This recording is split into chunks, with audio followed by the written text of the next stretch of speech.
이번에는 5장 제품 가격과 원재료 가격 산출을 통한 스프레드 분석을 공부해 보겠습니다. 사업보고서에서는 사업의 내용, 주요 제품 및 원재료 등을 보시고요. 감사보고서 주석상에서도 비용의 성격별 분류 같이 보시면 좋습니다. 일반 투자자들이 흔히 범하는 오류 중에 이익률이 유지된다라는 오류가 있는데요.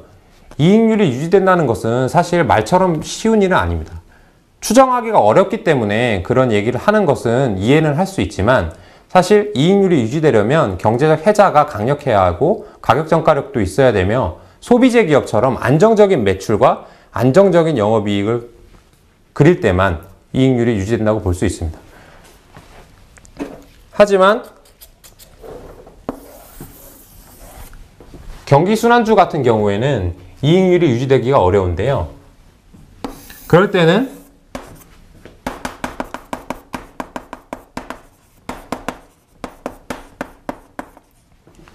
표준화된 이익을 계산하시면 됩니다.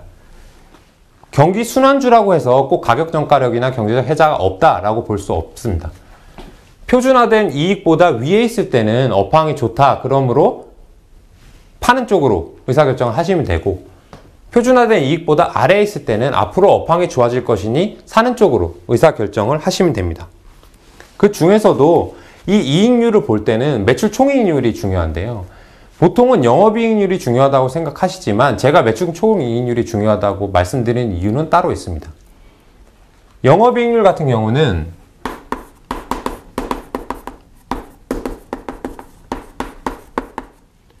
매출 총이익에서 판관비를 제한 금액이 영업이익입니다.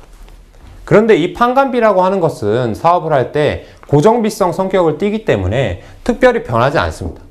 그래서 이쪽을 무시하고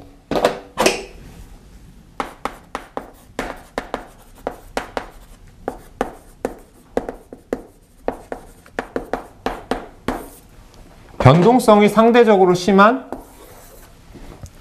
매출 원가와 매출 총이익을 가지고 분석하는 것을 권합니다.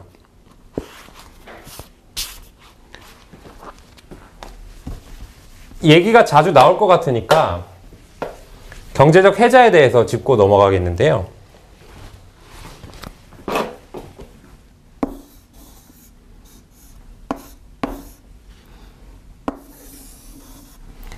해자라는 것은 성 바깥에 그려져 있는 연못을 뜻합니다. 이 연못이 있음으로 해서 이 성 안으로 들어오는 외적의 침입을 막을 수 있다라고 본 건데요. 워렌 버핏이 얘기하는 경제적 해자는 이 성곽을 사업체라고 본 겁니다.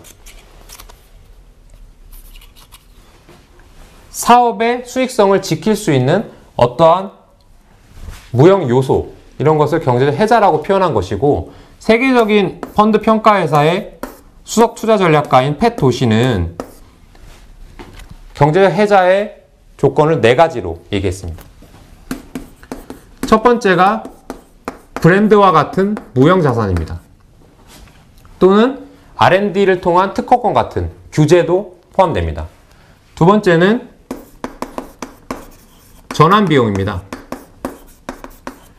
고객이 한 회사의 서비스나 제품을 이용하다가 다른 회사의 제품이나 서비스가 나타났음에도 불구하고 전환하기 어려운 상황을 뜻하는데요.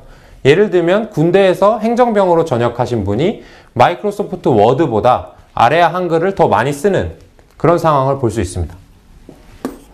세 번째는 네트워크 효과인데요.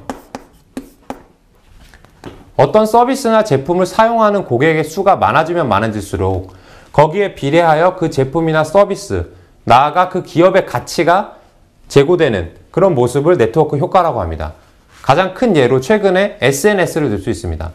트위터나 페이스북 같은 서비스는 고객이 없다면 사실 그 고객에게는 아무런 가치를 주지 못합니다. 하지만 자기의 친구들, 가족들이 많이 사용하면 사용할수록 그 서비스의 가치가 올라가므로 그런 것을 네트워크 효과라고 칭하겠습니다.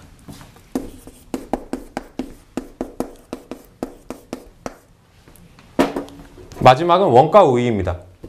이 내용은 잘 아실 거라고 생각합니다.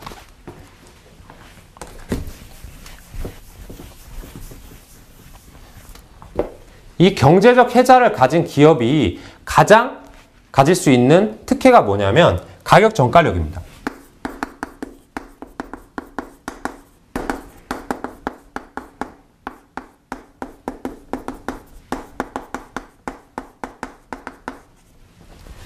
그런데 일반 투자자분들은 이 가격 전가력을 가격 상승으로 오해하시는 경우도 많습니다. 예를 들어 제품의 가격이 이런 식으로 올랐다면 가격 전가력이 있다 이렇게 판단하시는 경우가 많은데요.